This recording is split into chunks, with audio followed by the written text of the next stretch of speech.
शांति। आज 25 अक्टूबर 2021 के साकार मधुर महावाक्य हैं। आज की मुरली में बाबा याद कर रहे हैं अपने ऑलराउंडर बच्चों को कि बच्चों को ऑलराउंडर सेवाधारी बनना है।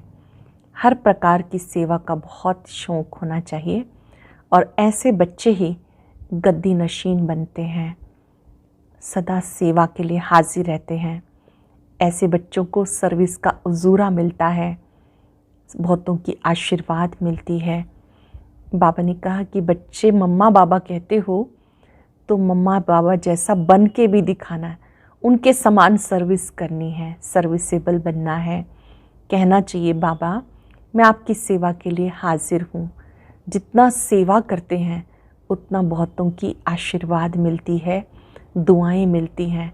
जो ऑलराउंडर बच्चे हैं वो भोजन भी अपने हाथ से पकाते हैं, अर्थात हर सेवा का उन्हें शौक़ रहता है। चाहे ज्ञान सुनाने की सेवा हो, चाहे बाबा का संदेश देने की सेवा हो, हर सेवा के लिए वो सदा तैयार रहते हैं। बाबा आज बात कर रहे हैं कि जो ब्रह्मा कुमार कुमारियाँ हैं वो ही जानते हैं कि पतित दुनिया कौन सी है और पावन दुनिया कौन सी है। अब आप पावन दुनिया में चलने की तैयारी कर रहे हो। ये पतित पुरानी दुनिया है, इस पतित पुरानी दुनिया से दिल नहीं लगानी।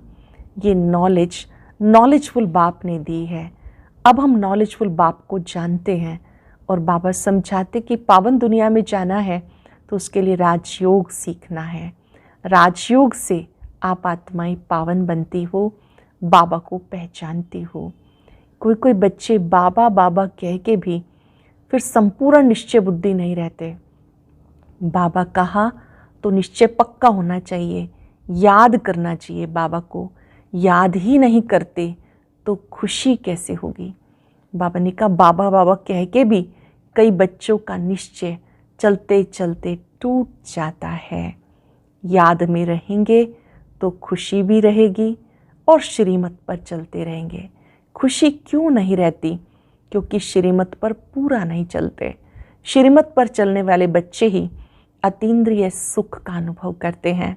श्रीमत पर ना चलने से माया कड़ी भूलें कराती है, बड़ी भूलें कराती है। बहुत सावधान रहना है। जिन्हें पक्का निश्चय है हमने ही 84 का चक्कर लगाया, अभी हम बाबा के बने हैं। बाबा ने कहा ऐसे निश्चय बुद्धि बच्चे अतीन्द्रिय सुख का अनुभव करते हैं। चलते चलते माया भी वार करती है, ग्रहचारी बैठ जाती है, देह अभिमान का नशा आ जाता है। बाबा कहते देही अभिमानी बनो, माया की ग्रहचारी से बचे रहो। याद में रहेंगे, देही अभिमानी बनेंगे तो ग्रहचारी से बच जाएंगे। कोई बच्चे कहते बाबा मैं आपका 6 मास का बच्चा हूँ, 4 दिन का बच्चा हूँ, 1 दिन का हूँ, अभी अभी आपका बना हूँ। बाबा ने कहा बच्चे ही ये बात कहते हैं कि हम आपके बने हैं। आप कोई छोटे बच्चे नहीं, आप बच्चों को समझाने के लिए चित्र बने हुए हैं। इन चित्रों से किसी को भी ज्ञान अच्छी रीति समझ में आएगा। हम ये नहीं कह सकते कि पहले ये क्यों नहीं बताया। ड्रामा अनुसार जब जो समय होता है बाबा उस अनुसार वो बातें बताते हैं। ये लक्ष्मी नारायण का चित्र, सीढ़ी का चित्र बहुत ही अच्छा है। इन्होंने ये पद कैसे पाया, किस समय इन्होंने योग सीखा सर्वशक्तिवान बाबा से। बाबा ने कहा तुम बच्चे जानते हो। इस समय बाबा को याद करना है, मम्मा बाबा के समान सेवा करनी है ताकि सबकी दुआएं प्राप्त कर सकें। बहुत सुंदर बात वरदान में बाबा समझा रहे हैं कि जिससे हम परेशानियों से मुक्त हो सकते हैं। सदा इस शान में रहो, इस ईश्वरीय शान में रहो कि हम सब बाप दादा के नूरे रतन हैं। जो बाप दादा के नूरे रतन हैं उनके नैनों में कुछ और नहीं समा सकता। ऐसे नूरे रतन सब परेशानियों से दूर रहते हैं, सब कंप्लेन समाप्त हो जाती हैं, उन्हें सबसे मान मिलता है और उनका हर कर्म बहुत शानदार होता है। शानदार कर्म करने के लिए सदा इस शान में रहो, हम बाप दादा के नूरे रतन हैं। स्लोगन में बाबा ने समझाया कि संपूर्ण ट्रस्टी वह है जो अपना सब कुछ बाबा के हवाले कर दे। आज अनुभव करेंगे मैं हर परेशानी से मुक्त हूँ। मैंने अपनी सारी परेशानियाँ बाप दादा को दे दी हैं। मैं बाप दादा का नूरे रतन हूँ। अब सुनते हैं मुरली विस्तार से। बाबा कहते, मीठे बच्चे, इस पुरानी दुनिया का अब अंत है, इसलिए संगम युग पर तुम्हें भविष्य राजाई के लायक बनना है। इस पुरानी दुनिया का अब अंत है, इसलिए संगम युग पर तुम्हें भविष्य राजाई के लायक बनना है। क्वेश्चन है, बच्चों में कौन सा शौक हो तो गद्दी नशीन बन सकते हैं? कौन सा शौक हो तो गद्दी नशीन बन सकते हैं? ऑलराउंड सर्विस करने का शौक हो तो गद्दी नशीन बन सकते हैं। जो ऑलराउंड सर्विस कर बहुतों को सुख देते हैं, उन्हें उसका उजूरा भी मिलता है। बच्चों को हमेशा हर सर्विस में हाजिर रहना है। ऐसा होशियार बनो जो माँ बाप का शो करो। मम्मा बाबा कहते हो तो उन जैसा बनकर दिखाओ। सरल शब्दों में, ऑलराउंडर सेवाधारी वो है जो स्थूल सेवा करना भी जानता है, सूक्ष्म सेवा करना भी जानता है। स्थूल यज्ञ सेवा, चाहे सफाई की हो, भोजन बनाने की हो, बाबा कहते ये स्थूल सेवा भी सुख देने वाली है। और सूक्ष्म सेवा, दूसरों को बाबा का परिचय देना, कोर्स कराना। तो जो ऑलराउंडर सेवा करना जानते हैं वो बच्चे तख्त नशीन बनते हैं, गद्दी नशीन बनते हैं। ऐसे बच्चों को हमेशा सेवा के लिए हाजिर रहना है ताकि माता पिता का शो कर सकें, मम्मा बाबा का शो कर सकें। मम्मा बाबा जब कहते हैं तो उन जैसा बन के भी दिखाना है। गीता इस पाप की दुनिया से कहीं तो और ले चल। ओम शांति। सिर्फ मीठे मीठे ब्रह्मा कुमार कुमारियाँ ही जानते हैं कि पाप की दुनिया, पुण्य की दुनिया किसको कहा जाता है, पतित दुनिया किसको, पावन दुनिया किसको कहा जाता। भले मनुष्य कहते हैं, हे पतित दुनिया को पावन बनाने वाले आओ, परंतु जानते नहीं। ये भी आत्मा ही कहती है, हे पतित पावन। सब मनुष्य मात्र बुलाते रहते हैं, परंतु किसी को पता नहीं कि पावन दुनिया किसको कहा जाता है, वो कब और कैसे स्थापन होगी। अब तुम नॉलेजफुल बाप के बने हो, इसलिए नॉलेजफुल ज्ञान सागर बाप को सिर्फ तुम जानते हो। इस समय आप नॉलेजफुल बने हो, नॉलेजफुल बाप को, ज्ञान सागर बाप को आप जानते हो, और कोई बिल्कुल नहीं जानते पावन दुनिया फिर पतित कैसे बनती है, पतित दुनिया फिर पावन कैसे बनती है, पतित दुनिया में कौन रहते हैं, पावन दुनिया में कौन रहते हैं। ये बातें तुम अब जानते हो। पतित दुनिया कलयुगी दुनिया, पावन दुनिया सतयुगी दुनिया, वहाँ कौन रहता है और यहाँ कौन रहता है, ये भी तुम ब्रह्मा कुमार कुमारियाँ जानते हो। पावन दुनिया सतयुग को कहा जाता, जरूर पावन दुनिया भारत में भी तो एक ही आदि सनातन देवी देवता धर्म का राज्य था, इसलिए भारत सबसे प्राचीन देश गाया जाता। अब तुम समझते हो, हमें फिर से पावन दुनिया में जाने के लिए पतित पावन बाप युक्तियाँ बता रहे हैं। बाबा कहते एक सेकंड में युक्ति बताता हूँ। बाप आते ही हैं नई दुनिया का राजभाग देने।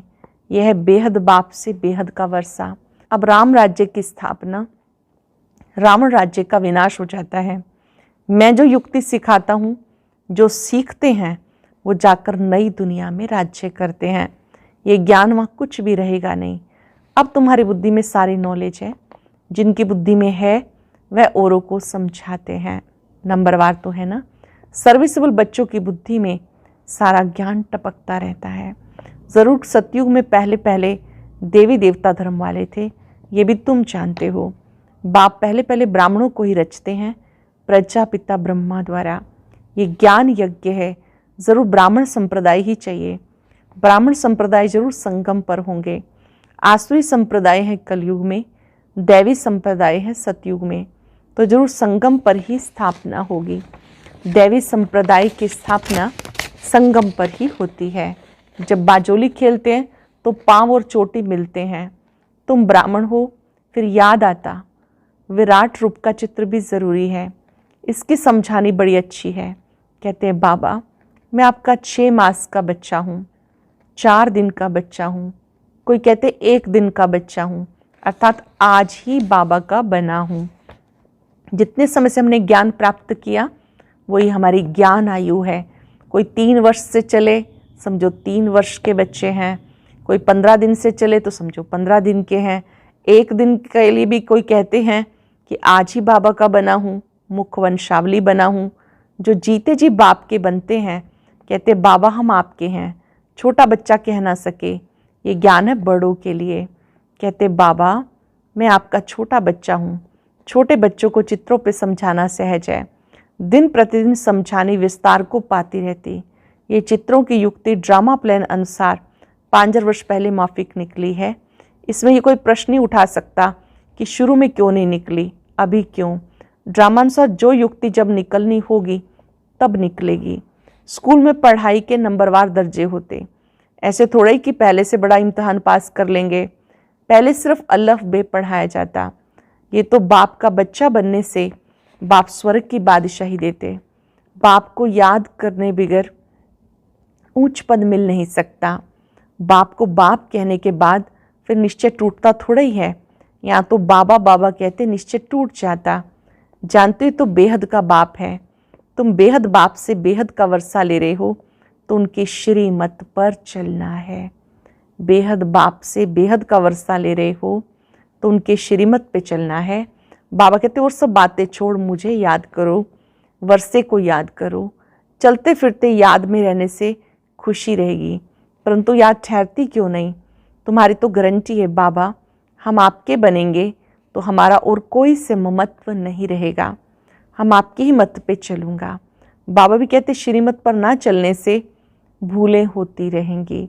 श्रीमत पर चलने से खुशी का पारा चढ़ेगा। बाबा की श्रीमत पर चलेंगे तो खुशी का पारा चढ़ेगा। आत्मा को अतीन्द्रिय सुख मिलता तो कितनी खुशी होती है। आत्मा जानती परम पिता परमात्मा ने हमें राजभाग दिया था जो 84 जन्म लेते लेते गवा दिया, फिर बाप दे रहे हैं तो अपार खुशी होनी चाहिए। अंदर की खुशी भी दिखाई पड़ती है। इन लक्ष्मी नारायण के चेहरे से दिखाई पड़ता है ना। भले अज्ञान काल में कोई कोई बहुत अच्छे खुशी में होते, बातचीत करने में भी अच्छे होते। मनुष्य सृष्टि में सबसे ऊंच पोजीशन किसका है? यूं तो सबसे ऊंचा शिव परमात्मा, जिसको सब फादर कह के बुलाते हैं, परंतु उनके ऑक्यूपेशन को जानते नहीं। बाबा आए तब आकर अपना परिचय दे। अब तुम बच्चे जानते हो हमें बाबा से बैकुंठ की राजाई मिलती है। खुशी होनी चाहिए।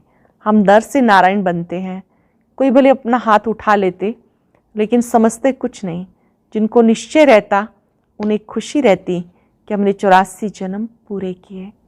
जिन्हें निश्चय रहता उन्हें खुशी रहती कि हमने 84 जन्म पूरे किए। अब हम बाबा की मत पर चल विश्व के मालिक बनते हैं। इस पढ़ाई का नशा कितना होना चाहिए। प्रेसिडेंट गवर्नर आदि को नशा है ना। बड़े बड़े आदमी आते उनसे मिलने के लिए, बिगर पोजीशन को जाने कभी कोई मिल ना सके। बाबा भी कभी मिलते नहीं। बाबा की पोजीशन को सिर्फ तुम बच्चे जानते हो। सो भी नंबरवार पुरुषार्थ अनुसार भले ब्रह्मा कुमार कहलाते हैं, परंतु बुद्धि में ये नहीं रहता कि हम शिव बाबा की संतान हैं। उनसे हम स्वर्ग का वर्षा ले रहे हैं। ना बाप को ना वर्षे को याद कर सकते। याद रहे तो अंदर की खुशी रहे। याद रहे बाबा की तो अंदर की खुशी रहे। जैसे कन्या की शादी कराते हैं तो उनको गुप्त दान दिया जाता। पेटी बंद कर चाबी हाथ में दे देते। बाप भी तुम्हें विश्व की बादशाही की चाबी हाथ में देते हैं। तुम नए सत्युगी विश्व का उद्घाटन करते हो। स्वर्ग में भी तुम जाएंगे। बाबा तुम्हें लायक बनाते। भगत तो स्वर्ग में जाने के लायक बन ना सके जब तक बाबा ज्ञान ना दे, पवित्र ना बने। इसलिए नारद का मिसाल है। भले भगत तो अच्छे अच्छे बहुत हैं, परंतु आत्मा तो पतित है ना। जन्म जन्मांतर वो पतित बनते आए। जब तक बाप ना मिले तब तक स्वर्ग में जा ना सके। तुम्हें बाप ने ब्रह्मा द्वारा अडॉप्ट किया। तुम जाकर नई दुनिया में राज्य करेंगे। दूसरे कोई राजाई स्थापन करते ही नहीं, ना किसी को मालूम है। बाप इस संगम युग पर आकर भविष्य 21 जन्मों की राजाई स्थापन कर रहे हैं। इस बाप को कोई जानते नहीं। तुम समझते हो बरोबर 5 वर्ष पहले भगवान आया था, गीता का ज्ञान सुनाया था, जिससे मनुष्य से देवता बने थे। गीता है ही आदि सनातन देवी देवता धर्म का शास्त्र। सत्युग में कोई शास्त्र आदि होते नहीं। बाबा कहते मैं संगम युग पे आता हूँ। फिर से आकर सृष्टि के आदि मध्यंत का ज्ञान सुनाता हूँ। वही देवी देवता बनते, फिर 84 का चक्र लगाकर जब अंत में आते तो उनको आकर मैं समझाता हूँ। बीच में कभी भी मैं आता नहीं। ऐसे थोड़े ही कि क्राइस्ट कोई बीच में आ जाएगा और जो भी धर्म स्थापन करते वो इस दुनिया के लिए। मैं आता हूँ संगम पर नई दुनिया स्थापन करने के लिए। क्राइस्ट की आत्मा आकर प्रवेश कर अपना धर्म स्थापन करती, ये बाप तो राजा ही स्थापन करते हैं। अन्य धर्म संस्थापक केवल धर्म स्थापन करते, बाबा आते हैं तो धर्म और राज्य दोनों की स्थापना होती है। आदि सनातन देवी देवता धर्म, सत्युगी राज्य की स्थापना होती है। ये किसी को पता नहीं कि लक्ष्मी नारायण की राजाई कब किसने स्थापन की। ये जो लक्ष्मी नारायण के मंदिर बनाते हैं उनसे पूछना चाहिए। तुम सभा में भी पूछ सकते हो, ये राज तुम्हारी बुद्धि में है। बाबा ब्रह्मा द्वारा स्थापना करते, कल्प कल्प और कोई जान ना सके। अक्षर भी है परंतु यथार्थ रीति किसी की बुद्धि में बैठता नहीं। कोई कोई बच्चों पर ग्रहचारी भी बैठ जाती। देह अभिमान है पहले नंबर की ग्रहचारी। कोई कोई बच्चों पर ग्रहचारी भी बैठती। देह अभिमान है पहले नंबर की ग्रहचारी। बाबा कहते बच्चे देही अभिमानी भव। ये लक्ष्मी नारायण का चित्र, सीढ़ी का चित्र समझाने के लिए बहुत अच्छी चीज़ है। बहुतों का इससे कल्याण हो सकता है, परंतु ड्रामा में शायद देरी है इसलिए विघ्न पड़ते। राजधानी स्थापन होने में विघ्न पड़ते हैं। बाप खुद कहते बहुत विघ्न पड़ते। माया बड़ी समर्थ है, मेरे बच्चों को झट नाक से कान से पकड़ लेती। इसे कहा जाता राहु की ग्रहचारी। भारत में खास इस समय विकारों रूपी राहु की पूरी ग्रहचारी बैठी हुई है। तुम सेकंड में सिद्ध कर सकते हो यही भारत पावन हीरे जैसा था, अब विकारी कोड़ी मिसल बन गया, फिर हीरे जैसा बनना है। कहानी सारी भारत की है। बाप आकर हीरे जैसा बनाते, फिर भी कितने प्रकार के विघ्न पड़ते। बाबा आकर हीरे जैसा बनाते, फिर भी कितने विघ्न पड़ते। देह अभिमान का बड़ा भारी विघ्न पड़ता। लक्ष्मी नारायण के चित्र पर किसको समझाना बहुत सहज है। बच्चों को सर्विस का बहुत शौक होना चाहिए। सर्विस भी बहुत किस्म की है। बहुतों को सुख देते हैं तो उसका उजूरा भी बहुत मिलता है। कोई ऑलराउंड हड्डी सर्विस करते, खुशी रहनी चाहिए कि हमें ऑलराउंडर बनना है। बाबा हम सर्विस पे हाजिर हैं। ऑलराउंडर बनना चाहिए, हर प्रकार की सेवा के लिए तैयार रहना चाहिए, चाहे स्थूल सेवा चाहे सूक्ष्म सेवा। कहना चाहिए बाबा हम आपकी सेवा पे हाजिर हैं। अच्छे अच्छे बच्चे रूहानी सर्विस करने वाले खाना अपने हाथ से पकाते हैं। तुम्हें मालूम है बच्चे भी इतने होशियार हो जाते जो गद्दी ले लेते हैं। यहाँ तो घर संभालने वाली माताएं हैं। अब माताओं कुमारियों को इस सर्विस में खड़ा हो जाना चाहिए। मम्मा जैसी सर्विस करके दिखानी चाहिए, शो करना चाहिए। बाकी सिर्फ मम्मा मम्मा कहने से क्या फ़ायदा, उन जैसा बनना भी तो चाहिए। हमारे मम्मा पापा बहुत अच्छे हैं, सिर्फ कहने से कुछ नहीं होगा, हमें भी उन जैसा बनना है। जगदम्बा माँ की विशेषता उसको भी जीवन में लाना है, जिन्हें हम प्यार से मातेश्वरी कहते, जगदम्बा माँ कहते, मम्मा कहते, उन जैसी विशेषताओं को भी स्वयं में लाना है। अच्छा मीठे मीठे सिक्के लदे बच्चों प्रति माता पिता बाप दादा का याद प्यार गुड मॉर्निंग। रूहानी बाप की रूहानी बच्चों को नमस्ते। रूहानी बच्चों की रूहानी बाप दादा को नमस्ते, गुड मॉर्निंग। शुक्रिया बाबा, शुक्रिया। धारणा के लिए सार। पहले पॉइंट है, देह अभिमान की ग्रहचारी ही यज्ञ में विघ्न रूप बनती है। इसलिए जितना हो सके देह अभिमानी बनने का पुरुषार्थ करना है। अपनी पढ़ाई और सतयुगी पद के पोजीशन की खुशी व नशे में रहना है। श्रीमत पे चलना है, कोई भी भूल नहीं करनी है। फिर से सुनेंगे, देह अभिमान की ग्रहचारी ही यज्ञ में विघ्न रूप बनती है। इसलिए जितना हो सके देही अभिमानी बनने का पुरुषार्थ करना है। अपनी पढ़ाई और सतयुगी पद के पोजीशन की खुशी व नशे में रहना है।